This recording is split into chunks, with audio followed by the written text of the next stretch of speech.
Hola a todos y bienvenidos de vuelta a Guerrero Espectral, y hoy les quiero traer esta historia que me ha contado un amigo hace muchos años, y la historia se titula La Ruta de los Muertos. Yo crecí en el pequeño pueblo de San Miguel, un pueblo que tendría unos 2000 habitantes y está como a 2 horas de la capital. Mi pueblo siempre fue un pueblo diferente. No lo veía en ese momento, pues yo había nacido y crecido allí. Pero cuando tuve la oportunidad de vivir en otros lugares, me di cuenta de las peculiaridades que tenía este lugar.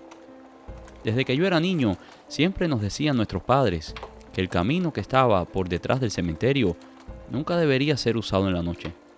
Ellos le decían la ruta de los muertos. Nuestro pueblo era pequeño, así que el cementerio prácticamente era parte del pueblo.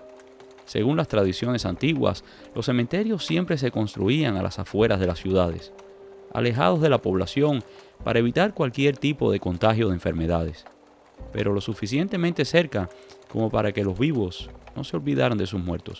El caso es que, chicos, al fin siempre teníamos este reto de ver quién era capaz de transitar por esa calle cuando estuviera oscuro.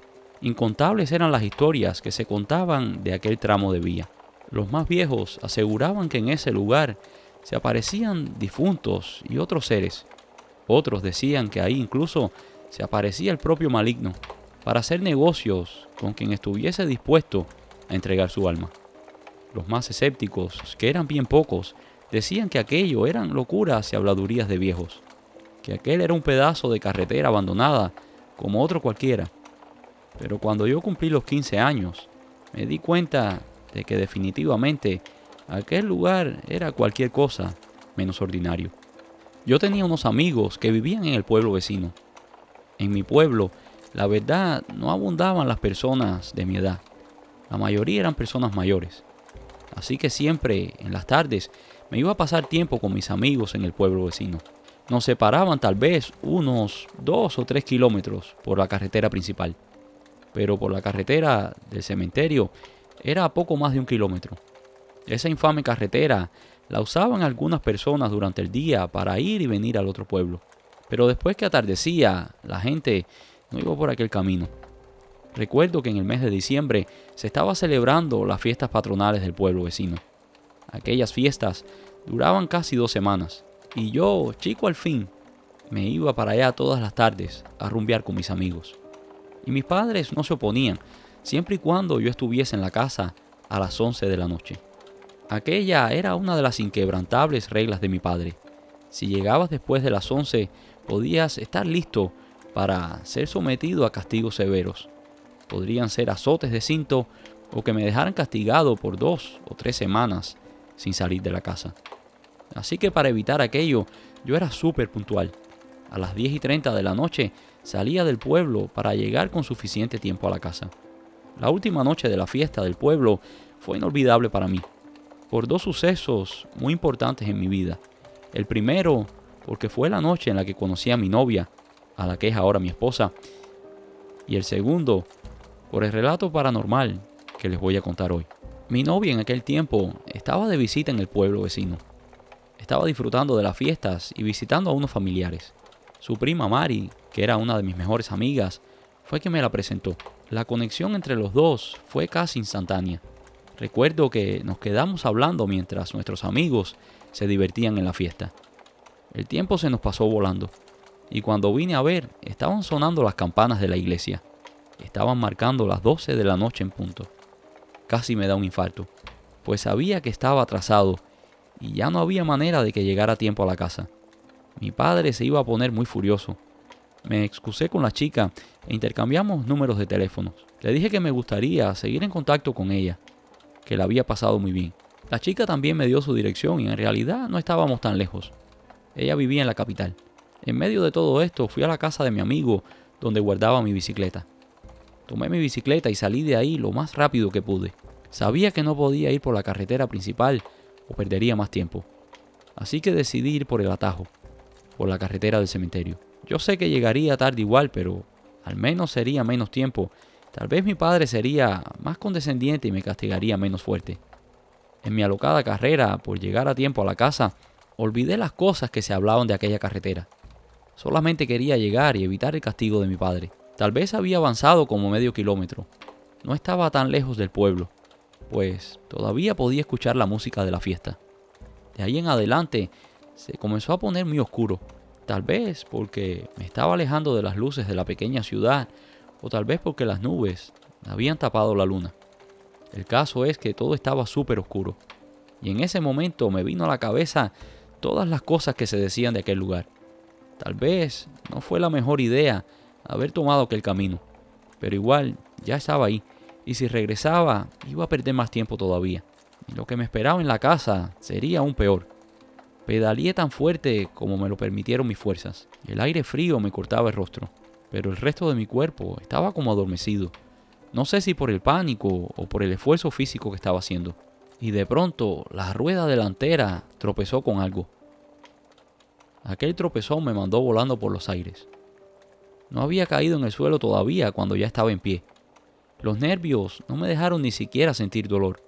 Salí corriendo a buscar la bicicleta y en ese momento vi como alguien se lanzaba al vacío desde una rama. Los pies de la persona no tocaron el piso y quedaron justo frente a mis ojos. Cuando levanté la vista, pude ver cómo la persona colgaba del cuello de la rama de un árbol. Me olvidé de la bicicleta y me olvidé de todo. Salí corriendo con todo lo que dieron mis fuerzas. No veía por dónde iba. Lo que sí podía escuchar claramente era como una persona corría a mi lado. Sentía las pisadas en las hojas secas. Y mientras más corría aquello que me perseguía. Entré a mi pueblo que no ponía los pies en el piso. Mientras más me acercaba a mi casa, más sentía que se iban alejando los pasos que me perseguían. Entré por la puerta como un bólido. Y ahí estaba mi padre, con cara de pocos amigos. Pero creo que al verme en el estado en que estaba, se le olvidó la promesa del castigo que me había hecho. Mi madre salió de la habitación, pues sintió el desorden, y me preguntó qué estaba pasando. Ella pensaba que tal vez mi padre me estaba regañando o me estaba castigando. Mi padre le dijo que no me había hecho nada. Y ahí mismo les conté lo que me había pasado, que se me había hecho tarde y que no quería retrasar más mi llegada a la casa, y que por eso había decidido ir por la ruta de los muertos. Mi madre, como era de esperar, se horrorizó. Y mi padre era uno de estos pocos escépticos, que no creía que hubiese nada especial en aquel lugar. Mi padre se enojó mucho, y no precisamente porque llegué tarde, sino que se enojó con la persona que me asustó. Para él, aquello había sido uno de los chicos del pueblo, o tal vez uno de mis propios amigos que me había gastado una broma. Mi padre se molestó tanto que tomó las llaves de la camioneta y me dijo que lo acompañara. En ese momento no sabía qué le temía más, si a lo que había visto o si a la ira de mi padre. Mi padre condujo a toda velocidad hasta que llegamos al lugar donde había dejado la bicicleta, o al menos el área general donde yo creía que pudiese estar. Yo le dije que no me iba a bajar, que lo esperaba allí, que ahí había un hombre que se había suicidado. Mi padre me dijo que parara con aquella cobardía, que yo era un hombre, que allí no había nadie, y que él me iba a demostrar que todo aquello había sido uno de mis amiguitos. Las luces de la camioneta iluminaban el lugar, pero la bicicleta no estaba en medio del camino como yo pensaba que la había dejado. Así que mi padre tomó una linterna que tenía en la camioneta y comenzó a caminar por los alrededores.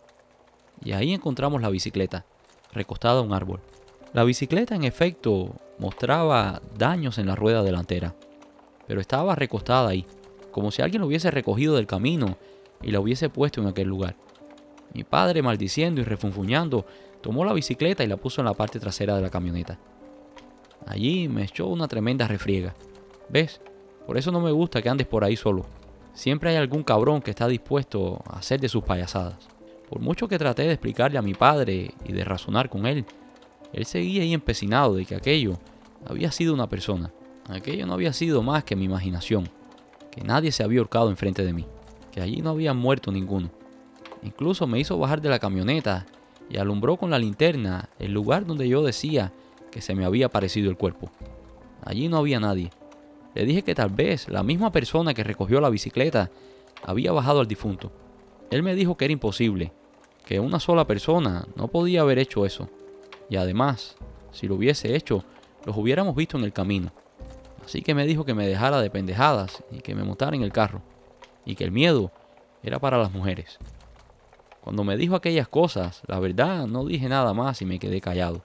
Al próximo día, mi padre tenía que ir fuera de la ciudad por una semana por asuntos de trabajo. Ese mismo día, cuando llegué a la escuela, le conté a mis amigos lo que me había pasado.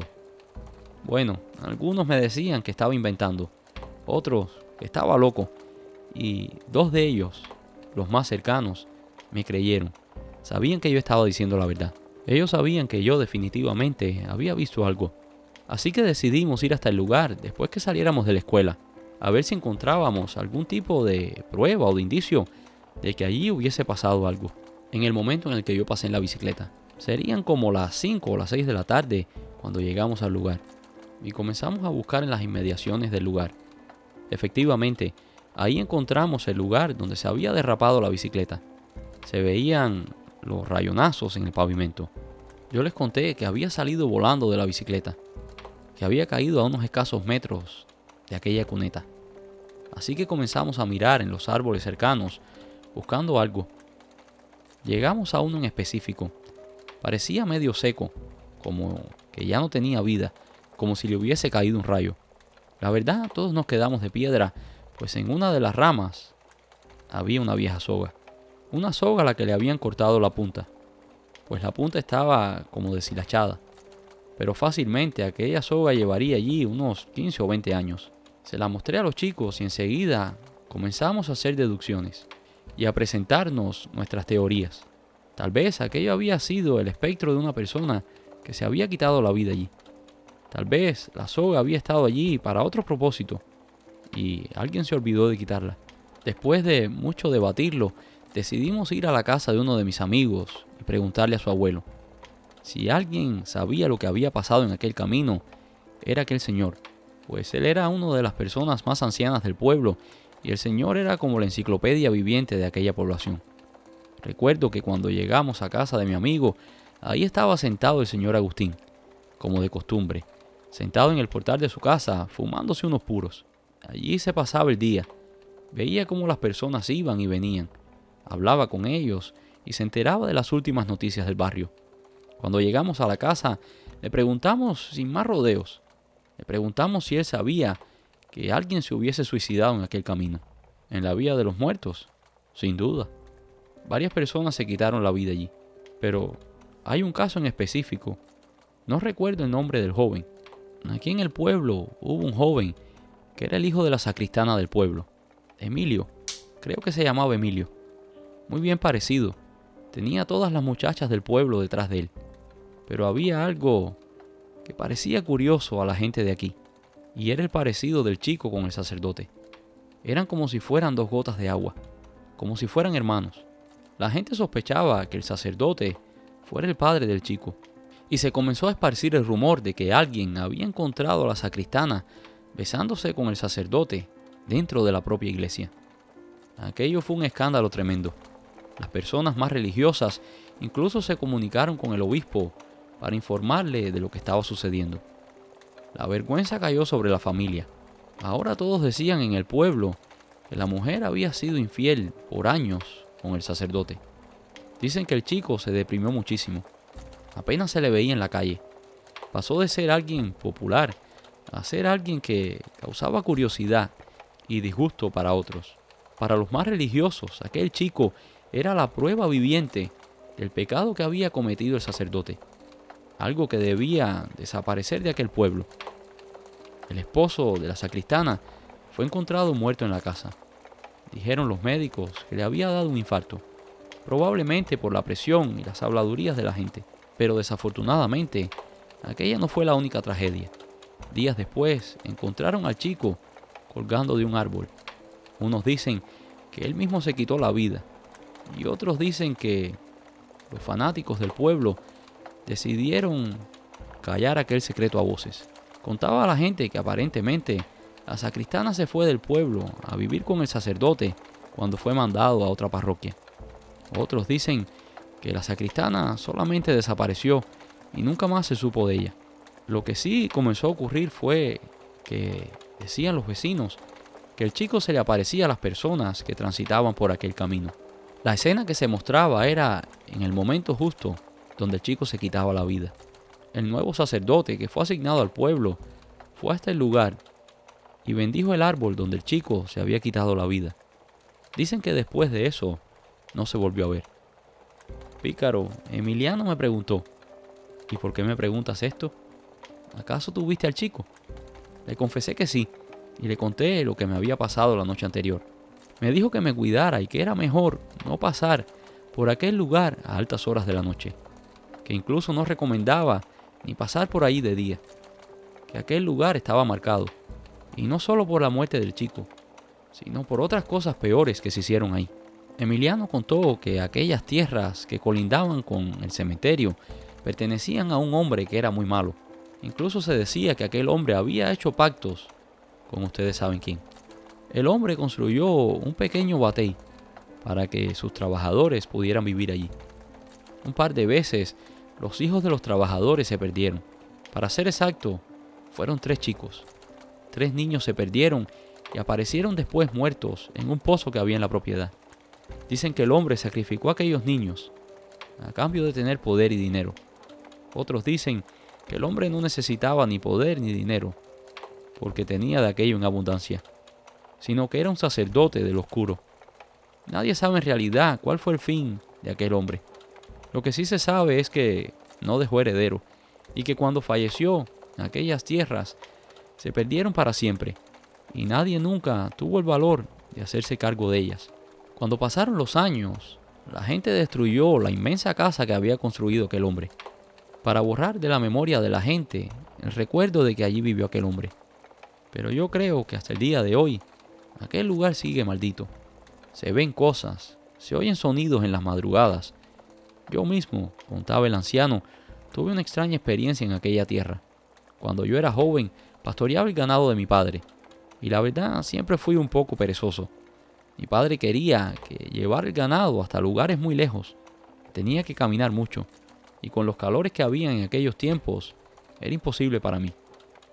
Así que descubrí que dentro de aquella hacienda abandonada, el pasto era muy bueno, y nadie llevaba su ganado allí, pues como dije antes, todo el mundo le temía aquel lugar.